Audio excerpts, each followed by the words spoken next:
You're listening to Blast Podcasting, episode 20. Top 10 games of all time. Hey guys, this is Anthony. And this is Xander. It's been a while. We've had some busyness lately between both of us. Oh yeah, and it's the holiday season, so when the holidays comes up, we just got done with Thanksgiving. Christmas is right around the corner, and before we know it, we're in the year 2020, which sounds so freaking futuristic, doesn't it, Anthony? Yes, it does. 2020. But in a sense, we're not that as futuristic as the movies portray, but we are. Yeah. If that makes sense. Yeah. Yeah, it's so weird. Yeah, especially with... Go ahead. Yeah, I was going to say, it's so weird. Like, when you think about, like, you watch a movie like Blade Runner, and you see how futuristic it looks, and then you're like, oh, we're not at that spot yet. And then you see the Tesla truck, and you're like, well, maybe we are. But then the Tesla truck's glass breaks, and then God. you say we're not. Yeah. It's bulletproof. Oh, rock breaks it. Oh my gosh! But yeah, was it a rock? Yeah. It was like a brick or something like that. Yeah, that didn't go well. But what has been going well is I know before we recorded this, I asked you how many episodes you watched, and you told me you only saw the first episode so far. So we're not going to talk too much about it because I don't want to spoil it for you. But The Mandalorian. And here's the funny thing about The Mandalorian. This is something to do with Star Wars and Disney, and no one's arguing about it online. And people are like, man, this is weird, because collectively so many people love this series. And I want to ask you, so far, Anthony, from what you've seen, how much have you been enjoying it?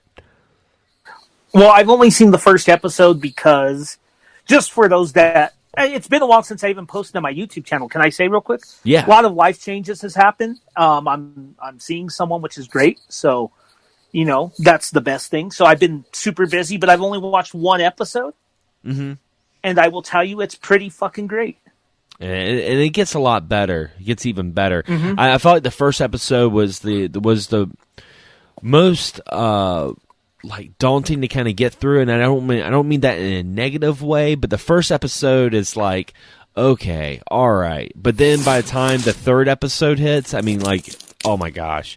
But what's really, really cool about the series is like it doesn't have to do with Skywalkers. It's the Star Wars universe, and I feel like that's where Disney kind of does well. When you think of movies like Rogue One, and even the the Solo movie, the Han Solo movie. I know that's kind of a touchy subject. I know some people don't like it. I thought it was decent. I don't think it was amazing, but it was better than I thought it was going to be. But I feel like when Disney's not trying to tap into the Skywalker lore, I feel like they do a little bit better. So, hold on. I got to stop you. Stop you. Tapping into the Skywalker lore isn't that fucking hard, though. Yeah. I'm sorry, I'm not dumbing down Star Wars, but you have all these expanded universe novels that tapped into it so much better without making it a goddamn rehash. I'm sorry, you started me. I'm just saying. No, you're right. You're right. But it's almost like I don't know. It's like Disney does not know how to do the Skywalkers. Like, they don't know how to do, and it sucks because Skywalkers is pretty much Star Wars, but it's like they don't know how to do it. But when they're doing things like Rogue One or Mandalorian or like whatever else, it seems to work. But my only complaint I would have with Mandalorian is I wish the episodes were longer. Because, see, the first episode was like 45 minutes long, 44 minutes long. Mm-hmm. But now, like, the later episodes are like 35 minutes long. And Disney Plus, unlike Netflix, they don't do all the episodes at once, so you can't just binge watch all the seasons. You got to kind of just wait till every Friday, which I personally kind of like that because it makes me feel more. It gives me something to look forward to. I'm like, all right, Friday's here. It's a new episode of Mandalorian and new Baby Yoda like memes. That's what's gonna happen. But new Baby Yoda meme. Yep. So that's going to happen, but I mean, I just wish the episodes were a little longer because they end and you're like, oh, I gotta wait another week. Sucks. I know, man. It's tough. Indeed. It's tough when that happens. But you know what? It is good that there is some good Star Wars coming out. I mean, there's that game too that just came out that everyone was hyping. Oh yeah, Fallen Order or whatever. Yeah. That's not my cup of tea necessarily because I'm not a big AAA gamer, as I know you're not either. That's one thing you and I have in common. We're not big into AAA games. But there's those exceptions. Maybe I'll get it when its price dropped, but people have said it's good. So we got that, and we got The Mandalorian. Then we got the big question mark, Rise of Skywalker. Which I would urge all of you, if you want to see an expanded version of my rant from earlier, go to our second episode from last year. Yep. Because our second episode was all about Star Wars. Yup. And I in all honesty, the only thing that's changed is The Mandalorian. I still feel the same as I did last year. Yeah. I'm hoping Rise of Skywalker. I'm hoping it's good because this is supposed to be quote unquote the end of the Skywalker saga. I never, whenever any sort of company says this is the end, I never believe it. Even my favorite series, one of my favorite series, Yakuza. Yakuza 6 was the end of the Kiryu saga. Well, now he's showing up in Yakuza 7. So, or let's see what else we got. Sports analogy, and I'm not a sports guy, but how many times did Michael Jackson, Michael Jordan, retire? Yeah. It's never the end. It's never the end. Yeah. So there you go. It's never the end. So anyway, are we done or? Yeah, man. That's pretty much it with Star Wars. I know we got some questions on Discord. Okay. So from our Megas X1 Discord group, we got in the Blast Podcasting section. Darkscream asks, so this is appropriate. All these questions are Christmas themed. So this is as close as you and I are going to get to a Christmas themed episode. Yeah. I think. So, because this episode is not exactly Christmas themed, but this part will be. Favorite Christmas gaming memory, and that comes from Darkscream, my very good friend, and my partner on my other podcast, Absolute Counter. All right. You want me to go first on this? Yes, please. I think my favorite Christmas memory would probably be like the most OG Christmas memory, and that's getting my NES. Getting my NES from my grandpa. I didn't really know too much about video games other than playing his Atari 2600, and I heard of something called Nintendo from my sister, so I kept being like, "Oh, I want a Nintendo," because she wanted a Nintendo, and then we got one, and we got Super Mario Brothers 3, and that was the beginning of a very, very long, steamy relationship with video games. And I'm sure we're going to hear more about Super Mario Brothers 3 this episode. Yes. Which we've talked a lot this year about that single game. It's crazy how that game is it's 30 years old technically because of the Japanese release. Mm-hmm. A lot of people forget that. So, there you go. Anyway, as for mine, it's an NES-related one, but not the NES. I got my NES in the summer of 88. I don't remember if this happened in 88 or 89, but that Christmas, I never really owned any other games, right? Except for the pack-in Super Mario Brothers Duck Hunt thing. Yeah. And I remember we went to Toys R Us, and I chose a couple games based off of cover. And one of those covers was a port of the Capcom arcade game Legendary Wings. You know Legendary Wings, I'm sure. Yeah. And I remember finding that under the tree on Christmas Eve before Christmas Day, and that was my second NES game. Nice. That's a good game. Yeah. It is a good game. It's a strange game looking back on it, the way... Like, it's pretty redundant, isn't it, in a way? But doesn't feel repetitive, if that makes sense. Yeah. Yeah. Yeah. I don't know. For those that don't know, all the overhead levels are different. Mm-hmm. But at the end of the game, you go into a palace at the end of the level, and you go through like the same palace level. But as you progress, it seems like it's, I guess, longer. Xander, wouldn't you say? Yeah, and tougher. And then you fight the same like computer robot boss. So, And when I was a kid, I thought because it was Legendary Wings that you were fighting Satan as a robot because it was an angel guy. But it's really not that kind of game. Oh my gosh. So, I was a weird kid. So anyway, Xander, next question. Yes. When the holiday season came around, this is from TT Burger 88. He's a fellow YouTuber and a friend. When the holiday season came around, what games did you play with family and relatives at Christmas parties? I really don't. Well, maybe with my friends once in a while. Last year we played, I think, NES Hockey on the Switch. But I don't really get a chance to play with family on holidays as far as Christmas goes. Does that make sense? No, that makes sense. What sense. about you? I mean, I can go back and be like, oh, well, you know, because I do remember playing holidays, playing Mario Brothers, like Mario 3 or Super Mario World, but I'll kind of steer away from the Mario talk for a second and just talk about one of my favorite like Christmas memories playing with friends. I mean, he's pretty much like family. I've known my friend Mikey. I've known him for almost like 25 years now. Like I've known him for a long time. And one Christmas I remember we were hanging out, and this is when the original Xbox came out, and we got the Capcom Classics, and we sat there and we played Final Fight. We played all the way through Final Fight from beginning to end, and then right afterwards, I put in the Midway collection, and we played all of Total Carnage. Like, we played both games from front to back of Final Fight and Total Carnage, and that was a lot of fun. It was just like, it was close to Christmas, like it wasn't, I think it might have been like Christmas Day, because I think he came over. And we played that, and we had, like, you know, Christmas candy and stuff, and it was cold outside. It's definitely, like, one of the most, like, atmospheric kind of memories that I think of that's, like, just very nostalgic for me. Look, Chris, that was the fall of 2004. Yeah. Because I had those compilations, too. And they were good compilations, They really were. They really were.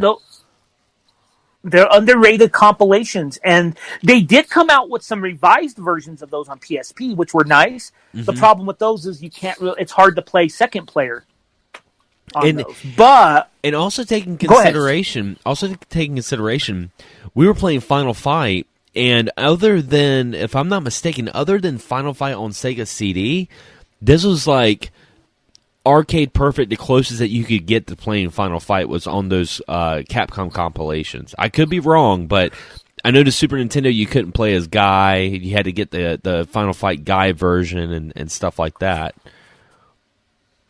Yeah, that, and also that I think that I can think of. If anyone wants to correct us, go in the comments section, because maybe we're missing. I think we might be missing a port. In all honesty, I don't know. But what I can tell you, Xander, is the next port that I can know of Final Fight was that one in that strange port, which is a good port of on the PS3. That Final Fight port that was Final Fight and then came with Magic Sword, which I like Sword too. But that's such a strange port. Yeah, but see that was still like a generation later with PS3 and Xbox 360. This is the OG Xbox that was playing the Capcom collection. So, but yeah, good. Yeah, good. And then we got the Capcom beat 'em up collections, which is still fucking great. Mm-hmm. I still pop that in from last year. So I, like I said, unfortunately, I don't have a whole lot of Christmas things for that. But Matt Wheaton asks the final question: favorite Christmas video game, anime, or movie? Favorite Christmas anime, game, or movie? Yeah. Any of those, I guess, or all three if you want. I can't think of an anime, to be honest. I can't think of an anime, but the only thing I can think of, like, when I think of video games and Christmas, the only thing I can think of is Blue Stinger. The reason why I say Blue Stinger is because it's got that weird Christmas level that comes out of nowhere, and it plays the Christmas music that, honestly, is one of my most played Christmas songs during the season, is that from Blue Stinger soundtrack. I love that little... Oh, shit. It's so whimsical. I love it, and I play it, like, every Christmas. I usually include it in, like, if XS Gaming Podcast, my other podcast, if we're doing a Christmas episode, that's usually our intro music, is Blue Stinger's Christmas stage. You know, that is a game in the last year. I don't want to go too off topic, but that is a game in the last year or so that I have heard good things about. It's a strange game. I've heard it's not the best game, but there's a certain strange charm to it. Yes. Yeah, I would say, if you're going to go play Blue Stinger thinking you're playing like some underrated hidden gem, you're going to be very disappointed. But if you go into the mindset of playing Blue Stinger being like, hey, this is a B-movie video game, it's charming. And also take consideration, it was a launch title for the Dreamcast, and it was doing... it was a 3D survival horror game before Resident Evil was, because at the time, Resident Evil was still doing 2D rendering backgrounds. I mean, this was a full 3D environment, so... And it was made by the same guy. Wasn't Code Veronica? Well, see, sorry, I was just going to ask... Yeah, go ahead. I was going to say, Code Veronica came out afterwards. Like, Blue Stinger was a launch title on the Dreamcast. Oh, I know it was. I was going to ask, though, if Code Veronica... if I remember... I could be wrong. Was Code Veronica still pre-rendered though? That's what I was going to ask. I don't think it was. I think it was 3D. I could be wrong. It's been a long time since I played Code Veronica. So that's your video game, Blue Stinger. Yeah. Okay, what about movie? Die Hard. Fucking Danny took mine.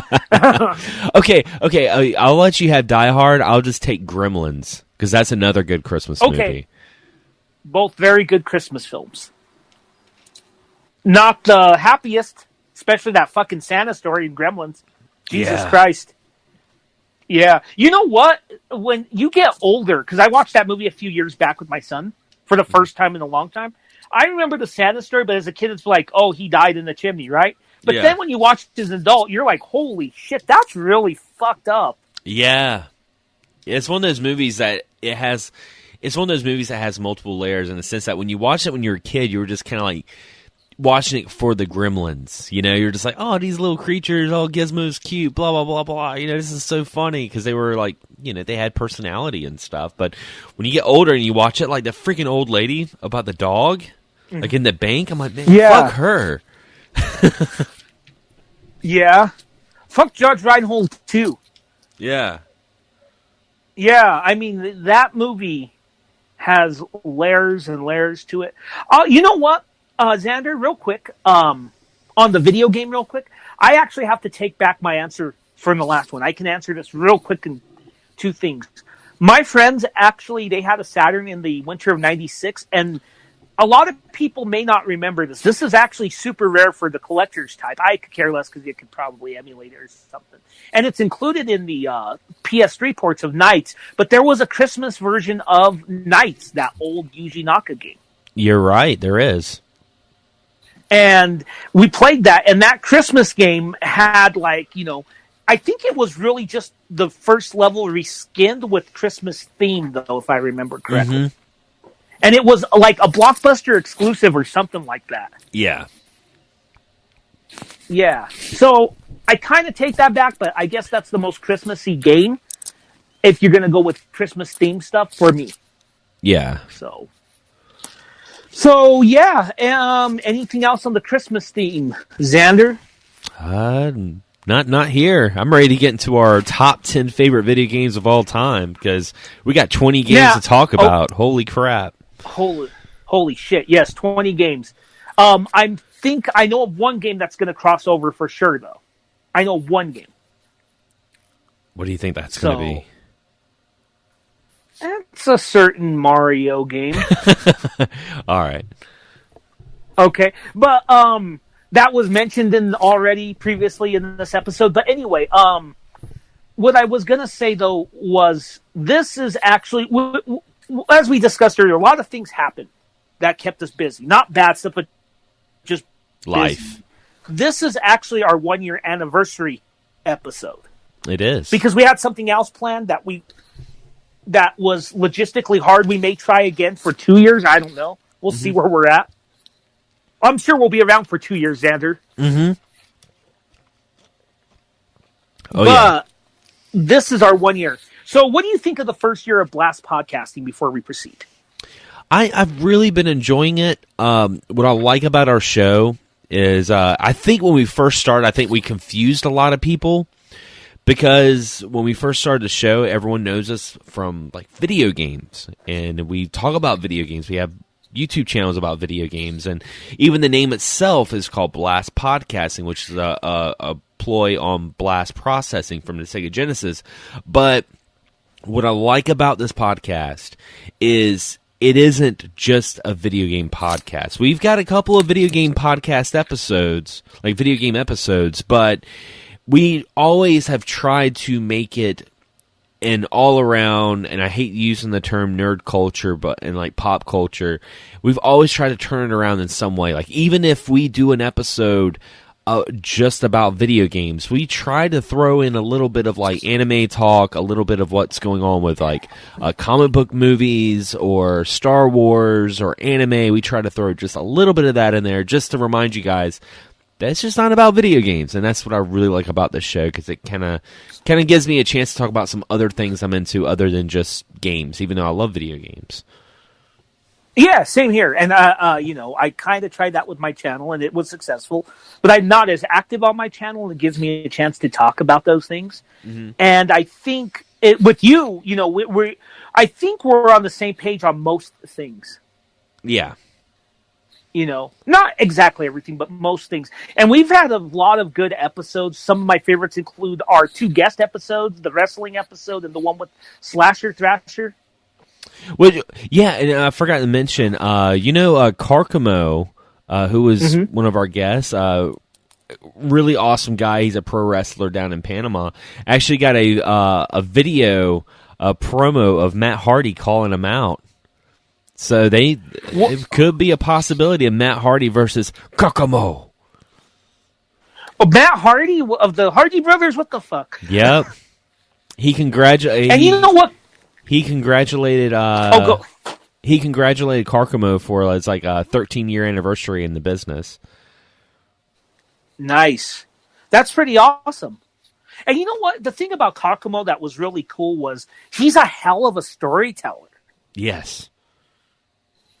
Holy shit. I think that was because everyone knows I talk a lot, and you do too to a degree, not as much as me though, thankfully. But just teasing you, Xander. But what I'm saying is we listened most of that episode. Yeah. And we added a certain dynamic to it, but really Carcamo made that. Carcamo, I don't want to say Carcamo. Carcamo really made that episode. Yeah. Oh, yeah. And he had some fantastic stories.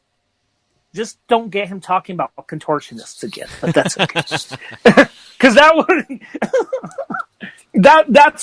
that was a funny moment. And then we got Slasher. That was a good episode too. Yeah. And just let you guys know, because we definitely got to get into our top 10.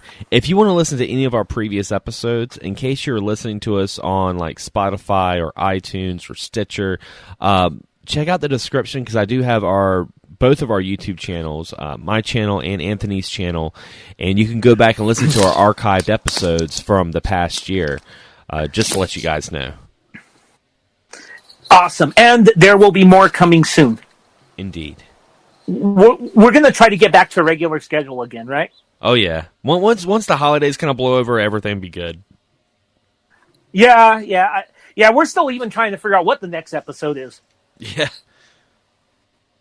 So there you go. Anyway, all right, so let's do this top 10 list. All right. What is your number 10, Anthony? My number 10. I know some people say this should be lower on my list, but I'll tell you why it's not. It's Red Dead Redemption. I love that game, one of the best video game stories of all time. The reason it's not higher, though, is because it falls into certain tropes that I'm not a super fan of. Mm-hmm. But it's an amazing game with amazing story. And I mean triple A tropes, if that makes sense. Especially from that era. Yeah. So, what makes Red Dead Redemption? I mean, that story, though. Holy shit. I think the thing about that game is it was so powerful and the story moved so brisk. And it was just so well paced, which is why I never finished the sequel or barely played it because it was. And I'm a guy who likes slow builds. I play Persona games for God's sakes, right? But for some reason, it was a little too slow in Red Dead Redemption 2. But I feel that it was better paced than the original Red Dead Redemption, despite it being 10 years old as of this coming spring of 2020. Yeah. Yeah, and I mean, how many Western games do you see, Xander? Not that many. Not that many. Let's see. What can you think of? Gunsmoke by Capcom? Yeah, Sunset or like Riders? Yeah. Not a whole lot of Gun. Gun's very underrated. That was a good Western Forgot game. about Gun. Yeah, Gun was a lot of fun. Red Dead Revolver. Mm-hmm. There's that. But yeah, that game was just so. It took itself far more seriously than the GTA games did, which I liked. And that ending is just so powerful. It holds on to you. And usually I would place people will be surprised because usually I would place story-based games a little higher than some of the games that I got higher.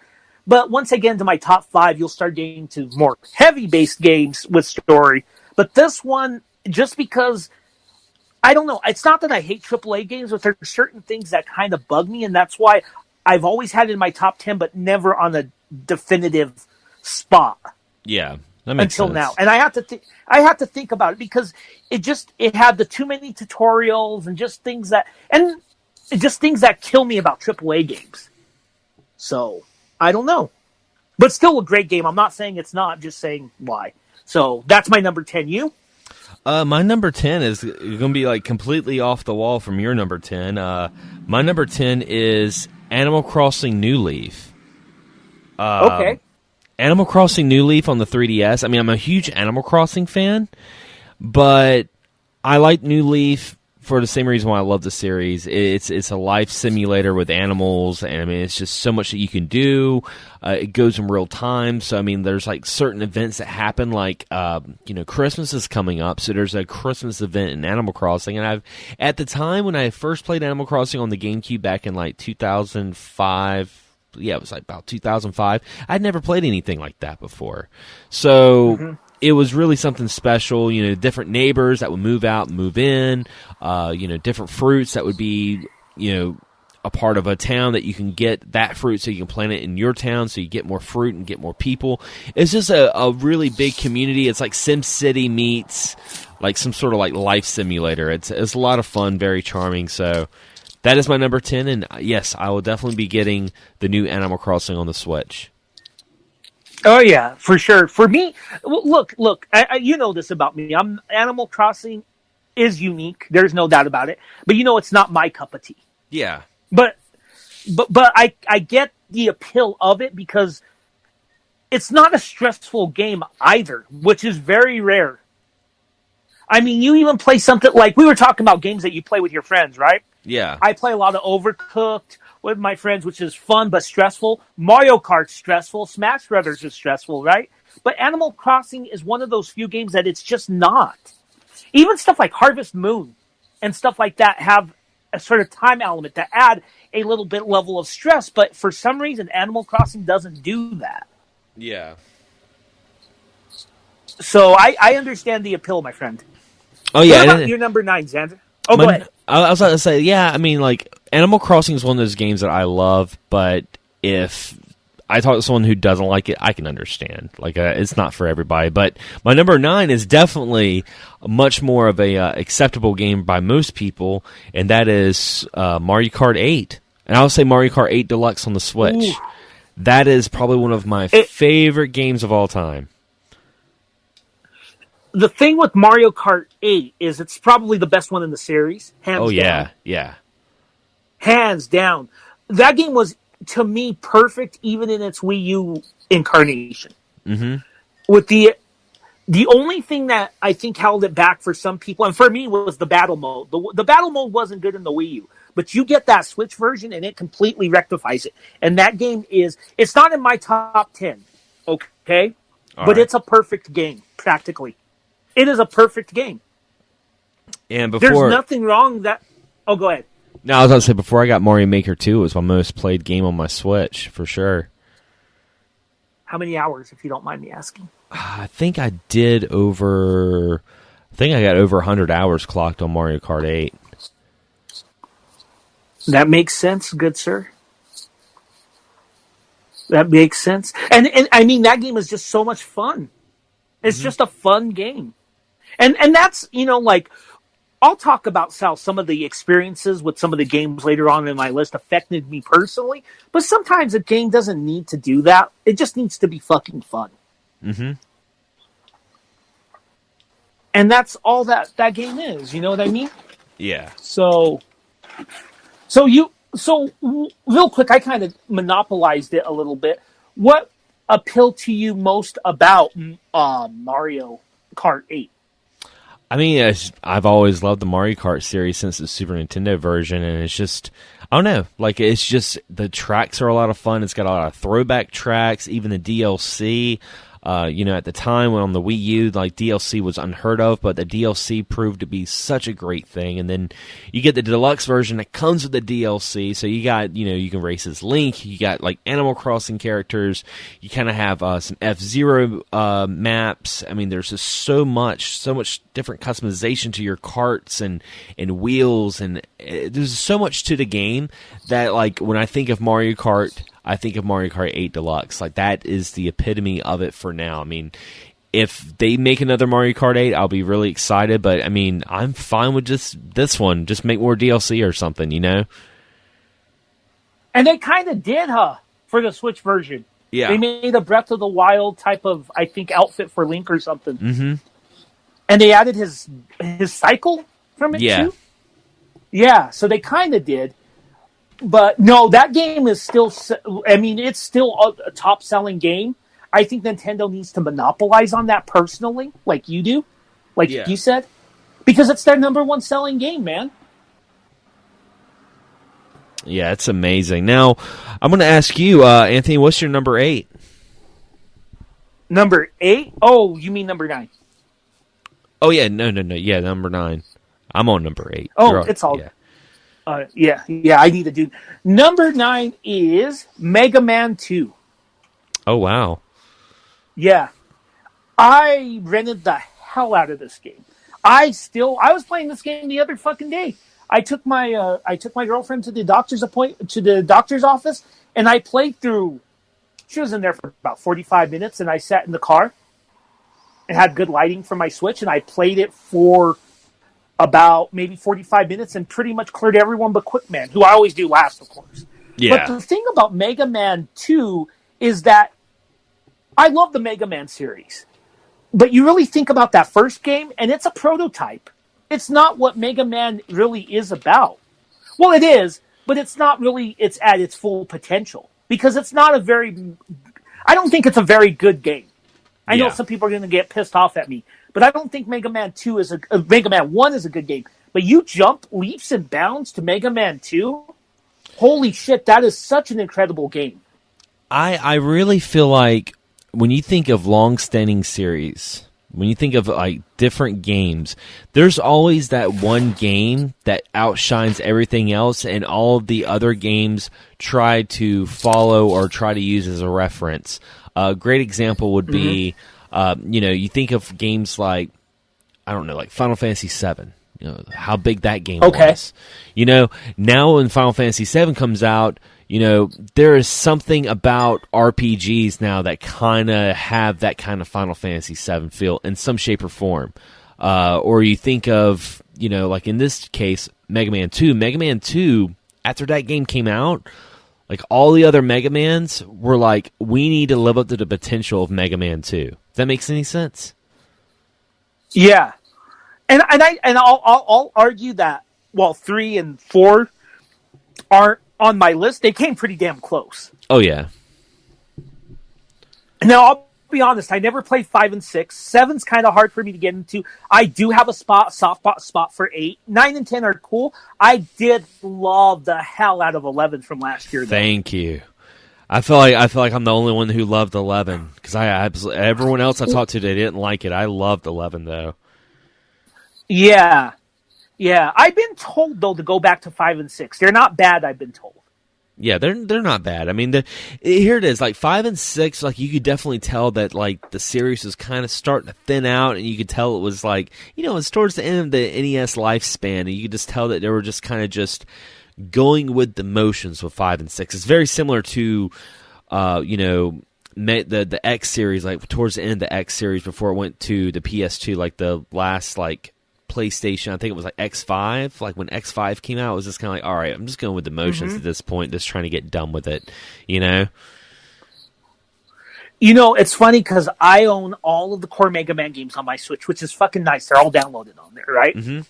The 2 Legacy Collections and then 11. And then I have the Legacy Collection, just X Volume 1, which to me has the 4 good Mega Man X. So I'm good as far as Mega Man goes. So, I mean, to be honest, this is a game that I know you love Mega Man a lot, correct? Yeah. We could do a whole show on Mega Man. Oh, yeah. Someday. Yeah, just make a Mega episode. Hell yeah, mega podcasting, I guess. So, yeah. The only Mega Man we will never talk about there's 2 of them. The one on that fucking cover for the first game, and that fucking green fucker from Captain N. Yeah, that talks like this. I'm Mega Man. What the? I don't know. Mean, I actually prefer Dr. Wily over that fucking fucking edgelord version of Mega Man that they had on Captain N. All right, Xander. So what's your number 8, homie? Well, I will say this. I'm going to skip my number 7 because my number 7 was Mega Man 2. Since we already talked about that, I'm crossing it off the list. But my number 8 is a very underrated game by, I believe it was Taito that put it out. Wow, I cannot remember who put it out. But anyway, Toki. Toki is one of my favorite arcade games. I was introduced to the game through Nick Arcade. If you remember that show on Nickelodeon where the kids get in front of the green screen and they like play like they're in a video game. Oh yes. Yeah, but they in between the games they would actually play real actual video games, like the new games that were out, like Sonic the Hedgehog and stuff like that. And one of the games they would always play was Toki. And I thought it was such a cool looking game. I ended up playing it at the arcades, and now it's just like every time I get a chance to have a copy of Toki, I always go out and get it. I even got the remake that came out this year.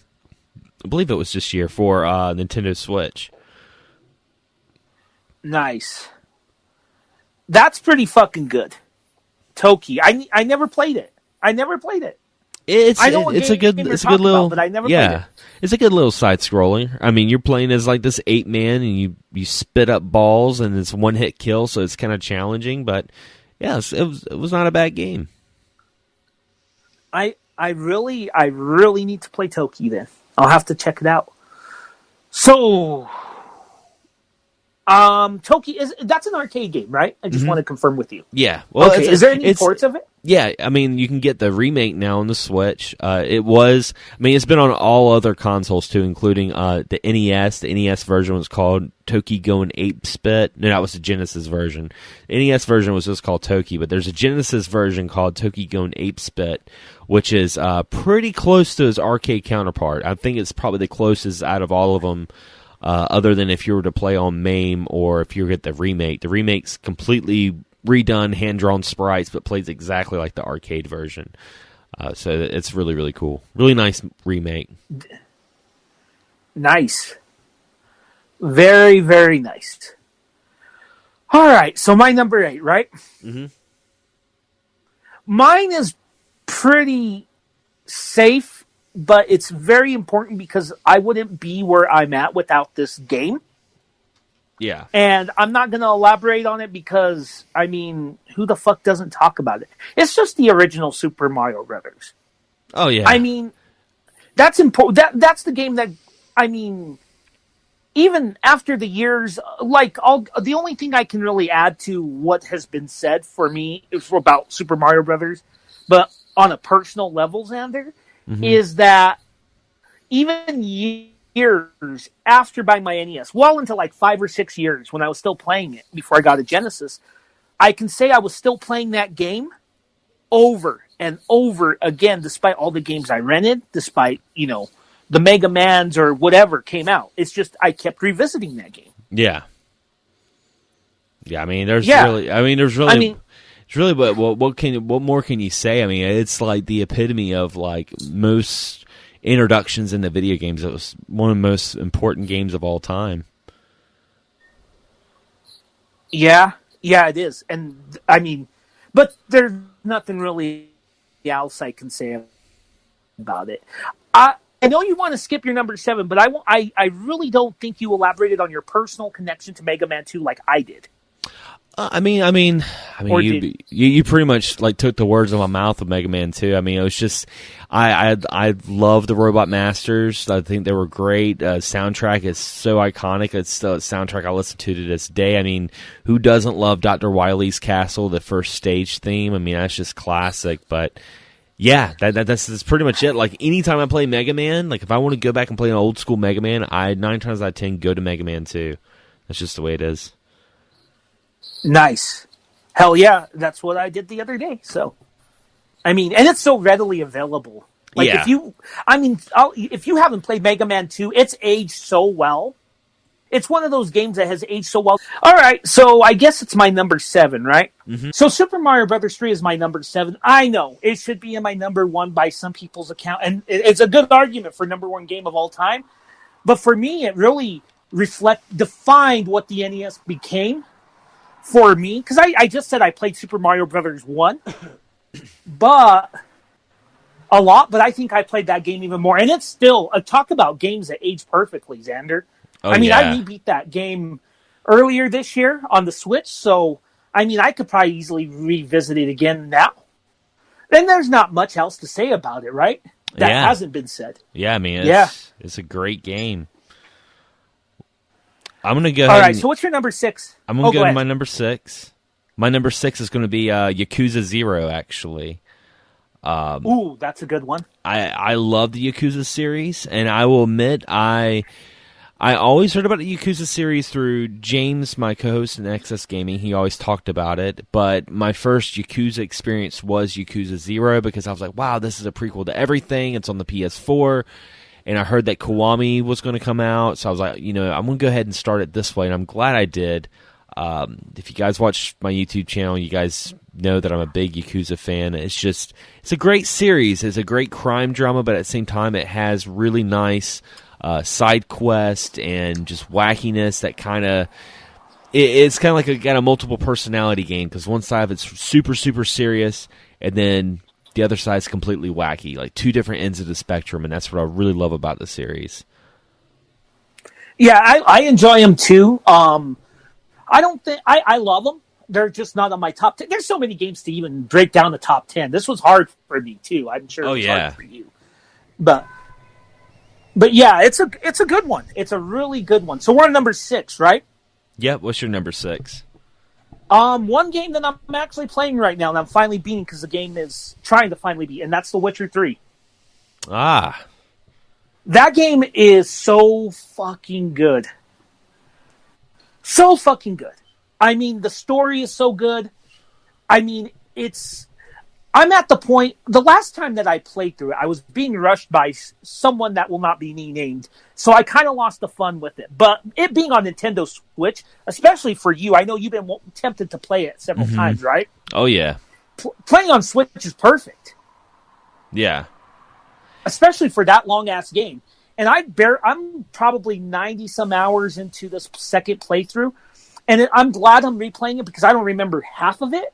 And I remember I didn't quite understand the plot because, again, I was being rushed, but not this time. But, yeah, take your time with that game. Don't rush it. It's a really fun game. If you're 200 hours into it, who gives a fuck? It's just a great story. And don't forget, Witcher on Netflix on the 20th. Oh, yeah. As of this recording. Yeah. So, yeah, you ever going to pick it up, Xander? I maybe one day. It's one of those games that it intimidates me a lot because I want to play it so bad, but I hear like how much content. And I'm like, I don't know if I could ever invest that much time into a game. So it's like I'll get it. Maybe I'll get it on the Switch when it's like really, really dirt cheap. Like I get a really good price tag, so I don't feel so guilty if I don't spend every waking moment playing it. It's a good one, man, and it's worth any penny. I understand it, though. It is a very intimidating game. Yeah, because the way I look at it is if I buy it on the Switch and I buy it cheap, one, I can play it anytime I want. I can play it on the go. And two, if I buy it cheap, I won't feel so guilty that I spent, $40 or $60 full retail for a game that's kind of just sitting on the shelf. That's the thing. I don't like having games just sit around. I don't like to have a backlog, even though I do. Oh yeah, for sure. You don't want a game like that on your backlog. Yeah. Yeah. Oh yeah. So that's your number. So what's your number 5, dude? Number 5 is going to be from one of our previous episodes. We did a whole episode talking about it. That's Final Fantasy IX. By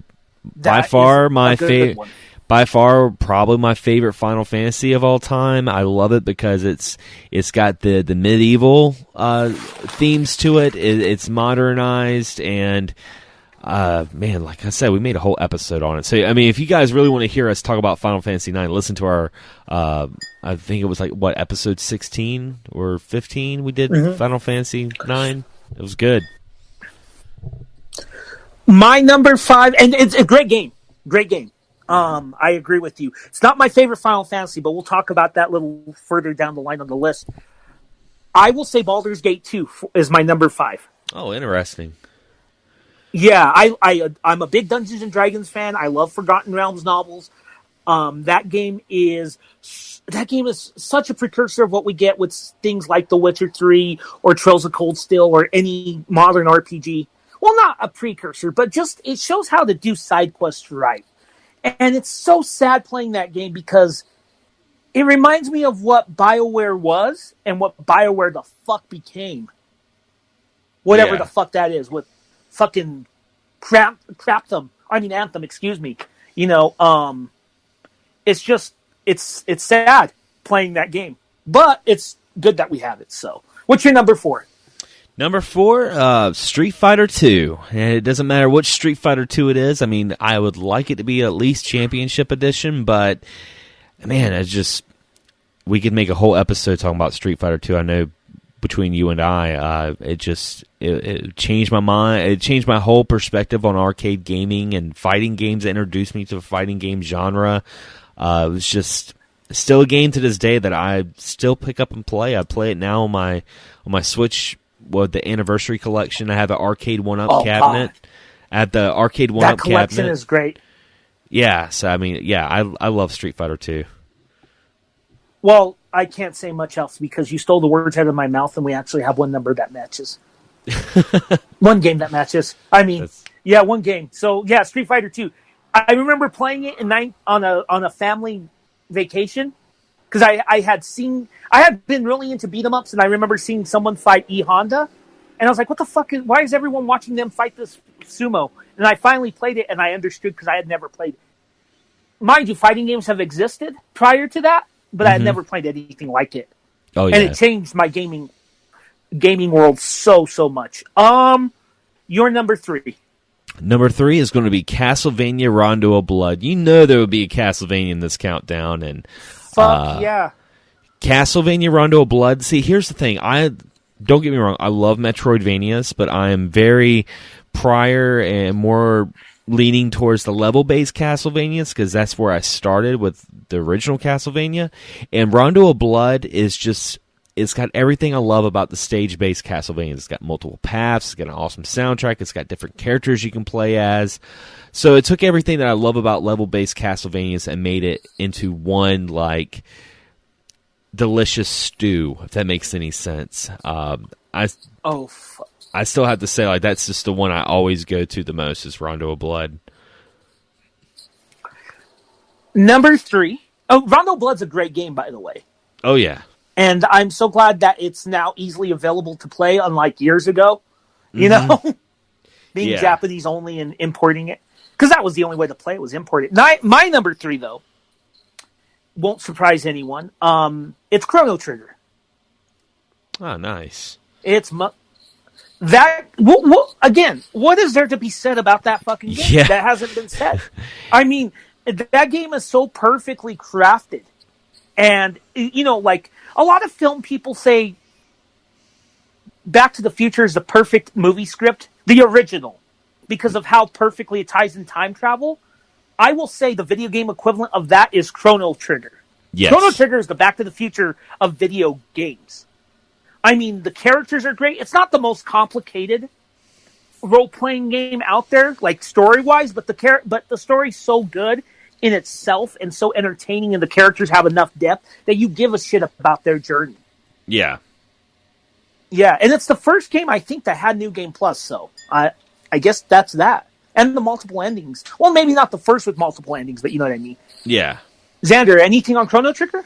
I mean, that's pretty much it. I mean, it's a great freaking game. It's definitely one of the top tier Super Nintendo RPGs you can play, in my opinion. Indeed. Okay, what's your number 2, homie? Number 2 is going to be The Legend of Zelda: Breath of the Wild. Ooh. Yeah, this is kind of controversial because I know it's not everyone's favorite Zelda. I know some people absolutely don't like Breath of the Wild, but Breath of the Wild made me go back and go back to my younger years playing the original Zelda. See, you know, when you were younger back then and you played those games, you had to kind of have your own imagination while playing those games at the same time. Because it was almost like you knew what you were playing, but you kind of had your own kind of idea of what was going on in your head while you played it. And Breath of the Wild, for me, captures what I felt like I was playing when I was playing the original Legend of Zelda, if that makes any sense. You know, Breath of the Wild almost made it onto this list. I don't know why it didn't, but I need to reflect. I probably need to really reevaluate this list for me. Because, Breath of the Wild is a masterpiece. There's no doubt about it. And I know some people absolutely hate it, too. And I had some quirks with it when I first played it 2 years ago on the Wii U. Yeah. My problem was the weapon breaking. But then I really delved more into it in the Switch, and holy shit. I mean, I don't know what else to say for that game. I'll tell you this. That sequel's a day one, though. Oh yeah, and for the people that talk about the weapon breaking and stuff like that, here's a good tip on weapon breaking. You don't have to kill everything. You don't have to like go after things and slash everything. I mean, that's what I like about the game is in the sense that if you can use your brain and do something a little different, like if you see a bunch of moblins by a campfire, you're not just going to run down there and start like hitting them with a stick and break it. You're going to push the boulder down and like knock them out or like stealth kill them. Like I like how they did that. I thought that was really, really cool and made people think outside the box instead of just like, I'm going to hack and slash this thing. So, and of course later on in the game, you know, the weapons don't break nearly as much as they do when you first start. I mean, and they drop a lot. Yeah, and when you first start out, you got like sticks anyway. I mean, of course sticks aren't going to last that long. Oh, yeah. So, my number 2, I'm going to cheat here. Okay. And if I get in, I hope you might get mad at me for cheating, okay? Okay. It's Final Fantasy VI and Final Fantasy VII. Because I've told this story many times on my... You know the story, right? Yeah. That I've told many times before. Makes sense. That I played... Yeah, I played both of those games back to back. That's what got me into Final Fantasy. I played 7 when it was released, and I got a Super Nintendo that same time, and I was playing Final Fantasy 6 concurrently with 7. So I was alternating between Cloud and Gang and, Terra and Gang. Both of those stories captivated me, and they helped me through a rough school year, and it was, those games still hold it for me. 6 and 7 have the best villain in that series. They just, I don't know. And I'm so pumped up for the remake. But I'm cheating. I know, but still. No, it's all good. I mean, and like, man, the fact that you played Final Fantasy 6 and 7 at the same time, I think you deserve that cheat. Because I could not imagine the processing power of playing those two games at the same time. That is intense. I always thought that was intense when you first told me that story. I'm like, holy shit. Yeah. Yeah, sometimes I'd play 7, and sometimes I played 6, but it was nuts. I remember one day I would be, destroying a Mako reactor, and the next day I was sneaking through South Figaro, stripping guys naked and stealing their merchant outfits, that type of thing. The good old days. The good old days. All right, so what is your number 1? This is it, number 1.